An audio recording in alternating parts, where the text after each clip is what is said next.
രാവിലെ നേരത്തെ എഴുന്നേൽക്കണം, കുടുംബം തന്നെ എഴുന്നേൽക്കണം. രാവിലെ പുലർച്ചെ നേരത്തെ എഴുന്നേൽക്കുന്ന കുടുംബമാകണം നമ്മുടെ കുടുംബം. സുബ്ഹി ഖളാ ആകുന്നതിന് മുമ്പ് എന്തായാലും എഴുന്നേറ്റിരിക്കണം. പുലർച്ചെ നേരത്തെ എഴുന്നേൽക്കുക എന്നതാണ് ഒരു കുടുംബത്തിൻ്റെ ഏറ്റവും വലിയ യോഗ്യത. എല്ലാ സ്വാലിഹീങ്ങളായ മനുഷ്യന്മാരും രാവിലെ നേരത്തെ എഴുന്നേൽക്കുന്നവരാണ്. ഒരു സ്വാലിഹായ മനുഷ്യരും രാവിലെ നേരത്തെ എഴുന്നേൽക്കാത്ത ആളായിട്ട് കാണാൻ പറ്റൂല. എല്ലാ സ്വാലിഹീങ്ങളും നേരത്തെ എഴുന്നേൽക്കും. അതുകൊണ്ട് സ്വാലിഹാവാൻ ആദ്യം ചെയ്യേണ്ടത് രാവിലെ നേരത്തെ എഴുന്നേൽക്കലാണ്.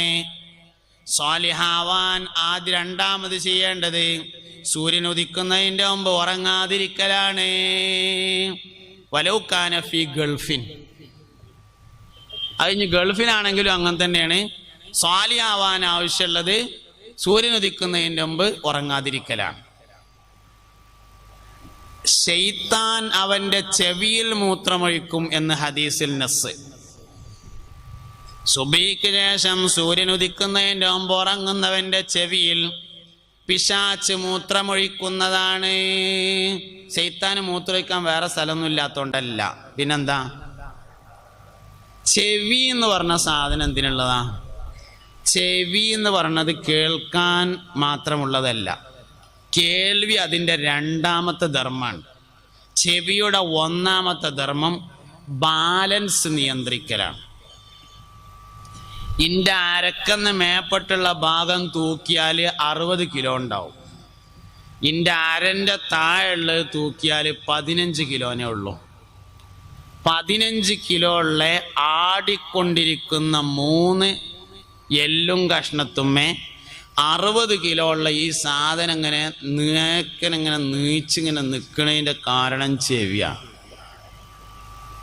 ചെവിൻ്റെ ബാലൻസ് പോയാൽ ശരീരത്തിൻ്റെ ബാലൻസ് പോകും.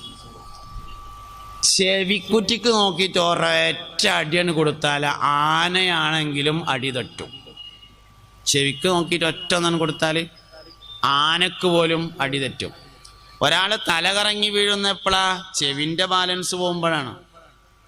നമ്മുടെ ബാലൻസ് നിയന്ത്രിക്കുന്ന സാധനം ചെവിയാണ്. ചെവിയിൽ ശൈത്താൻ മൂത്രയിക്കെന്ന് പറഞ്ഞാൽ അന്ന് പിന്നെ ഫുള്ളായിട്ട് ഓനെ കൊണ്ടടക്ക ചെയ്ത്താനേക്കാരം. അവൻ്റെ ബാലൻസ് പിശാച്ചിൻ്റെ കയ്യിലായിരിക്കും. എങ്ങനെ ഓൻ നേരാകുക? പിന്നെ എങ്ങനെ ഓൻ വേണ്ടാത്ത ചെയ്യാതിരിക്കുക? അല്ലാഹു സുബ്ഹാനഹു വ തആല നമുക്ക് നൽകിയിട്ടുള്ള വലിയൊരു പ്രതീക്ഷയാണ് യഥാർത്ഥത്തിൽ മക്കൾ പറയുന്നത്. നമുക്ക് നൽകിയിട്ടുള്ള വലിയൊരു പ്രതീക്ഷയാണ് മക്കള്.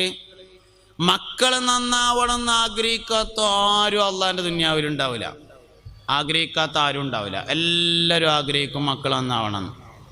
പക്ഷേ മക്കൾ നന്നാവാൻ ആവശ്യമായ കാര്യങ്ങളൊന്നും നമ്മൾ പലപ്പോഴും ചെയ്യാറില്ല. കുട്ടികൾ നന്നാവാൻ ശരിക്കും പ്ലാൻ ചെയ്യേണ്ടത് വല്ലിപ്പയാണ്. ഫസ്റ്റ് പ്ലാൻ ചെയ്യേണ്ടത് വല്ലിപ്പയാണ് എന്നാണ്. പരിശുദ്ധമായ ഖുർആനിലെ അൽക്കഫുകാരെ പറ്റി പറഞ്ഞുകൊടുത്തേ, സൂറത്തുൽ കഹ്ഫിൽ ഖിദർ നബി അലൈഹി ഇസ്ലാമിൻ്റെയും മൂസാ നബി അലൈഹി ഇസ്ലാമിൻ്റെയും കഥ പറഞ്ഞു കൊടുത്ത്, ഖിദർ നബി അലൈഹി ഇസ്ലാമിൻ്റെ കൂടെ മൂസാ നബി അലൈഹി ഇസ്ലാം ഇങ്ങനെ യാത്ര ചെയ്തപ്പോൾ ആദ്യം ഒരു കപ്പൽ പൊളിച്ചു, പിന്നെ ഒരു കുട്ടിൻ്റെ തല പിടിച്ചിങ്ങാണ്ട് പിരിച്ചു. അത് കഴിഞ്ഞിട്ട് പിന്നെ ഒരു മതിൽ നേരാക്കി. മൂന്നാമത്തെ മതിൽ നേരാക്കിയപ്പോൾ മൂസാ നബി ചോദിച്ചു, ഇങ്ങനെയാണെങ്കിൽ അമ്മക്ക് ഇതൊന്ന് കരാറൊക്കെ പറഞ്ഞ് ഉറപ്പിച്ചങ്ങാണ്ട് ചെയ്തിക്കുകയാണെങ്കിൽ ഓലത്തുനിന്ന് എന്തെങ്കിലും പൈസയും വാങ്ങായിരുന്നു, ഞമ്മക്കതിന് ഒജീനം കഴിക്കുകയും ചെയ്യായിരുന്നല്ലോ എന്ന് പറഞ്ഞു. അപ്പോൾ ഖിദർ അലൈഹിസ്സലാം പറഞ്ഞു, നമ്മളെ യാത്ര ഇവിടെ വെച്ച് അവസാനിപ്പിക്കുകയാണ്, ഇനി നമ്മൾ മുന്നോട്ട് പോവില്ല, മുന്നോട്ടായല്ലോ നിങ്ങളീ പരിപാടി, അതുകൊണ്ട് ഇവിടുന്ന് അവസാനിപ്പിക്കുകയാണ്. നടന്ന സംഭവങ്ങളൊക്കെ ഞങ്ങൾക്ക് പറഞ്ഞു തരാമെന്ന് പറഞ്ഞ് കപ്പൽ പൊളിച്ചതിൻ്റെ രഹസ്യം പറഞ്ഞ്, കുട്ടിൻ്റെ തല പിടിച്ച് പിരിച്ചതിൻ്റെ രഹസ്യം പറഞ്ഞ്, മതിൽ നേരാക്കി വെച്ച് പറഞ്ഞുകൊടുത്ത് പറഞ്ഞ്, ഓലെ വാപ്പ ഒരു നല്ല മനുഷ്യനായിരുന്നു, വക്കാന അബൂഹുമാ സ്വാലിഹ ഫഅറാദ അൻ യബ്ലുഗ അശുദ്ധഹുമാ വയസ്തഖ്രിജ കൻസഹുമാ.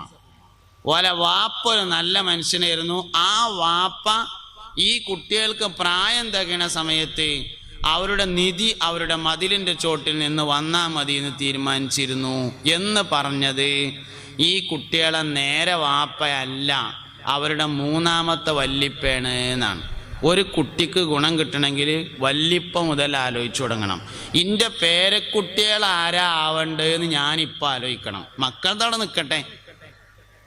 നിൽക്കട്ടെ, എൻ്റെ പേരക്കുട്ടികൾ ആരാവണം അത് ഞാനിപ്പോൾ ആലോചിച്ചു തുടങ്ങണം. എന്നിട്ടല്ലേ മക്കളെ കാര്യം. എപ്പോഴാ മക്കൾ വിജയിക്കുക, എപ്പോഴാ പേരക്കുട്ടികൾ വിജയിക്കുക? മക്കളെ കൊണ്ടൊരു മനുഷ്യൻ വിജയിക്കണമെങ്കിൽ ലക്ഷ്യം ക്ലിയർ ആയിരിക്കണം, അപ്പോഴേ വിജയിക്കുള്ളൂ. ലക്ഷ്യം ക്ലിയർ ആവാന്ന് പറഞ്ഞാൽ എന്തിനാ മക്കള് എന്ന് തീരുമാനമായാലേ ലക്ഷ്യം ക്ലിയർ. ബക്കറ്റ് പിരിവുണ്ട്, കാര്യമായിട്ട് എല്ലാവരും അതിലേക്ക് സംഭാവനകൾ നൽകി സഹായിക്കണം എന്ന് പ്രത്യേകമായി അറിയിക്കുന്നു. എല്ലാവരും കൊടുക്കുക. പെണ്ണുങ്ങളൊക്കെ എന്തെങ്കിലും കൊടുത്തിട്ടുണ്ടെങ്കിൽ കാര്യമായിട്ട് അതിൽ ഇട്ട് കൊടുക്കുക. സംഭാവനൻ്റെ വയത് വേണ്ടല്ലോ, കുടുംബജീവിതം പോരെ, മതി. സംഭാവനൻ്റെ വയത് വേണ്ടെന്നാണ് ഇവർ പറഞ്ഞത്. അതിൻ്റെ അർത്ഥം കൊടുക്കണ്ടെന്നല്ല, നല്ലതും കൊടുക്കണം. ലൈറ്റ് ഉണ്ട്, മൈക്കുണ്ട്, പന്തലുണ്ട്, സ്റ്റേജ് ഉണ്ട്, കസാര ഉണ്ട്, വയത് പറഞ്ഞ മൂലിയരുണ്ട്, എല്ലാം ഉണ്ട്. അപ്പോൾ അതുകൊണ്ട് നല്ലോണം കൊടുത്തോളി കേട്ടാ. അള്ളാഹു കബൂൽ ചെയ്യട്ടെ. നമ്മുടെ എല്ലാ ഉദ്ദേശങ്ങളെയും അള്ളാഹു തആല സാധിപ്പിച്ചു തരട്ടെ. അവൻ നമ്മളെ ഖൈറിലും സലാമത്തിലും റാഹത്തിലുമാക്കി തരട്ടെ. ആമീൻ ബിറഹ്മതിക യാ അർഹമർ റഹീമീൻ.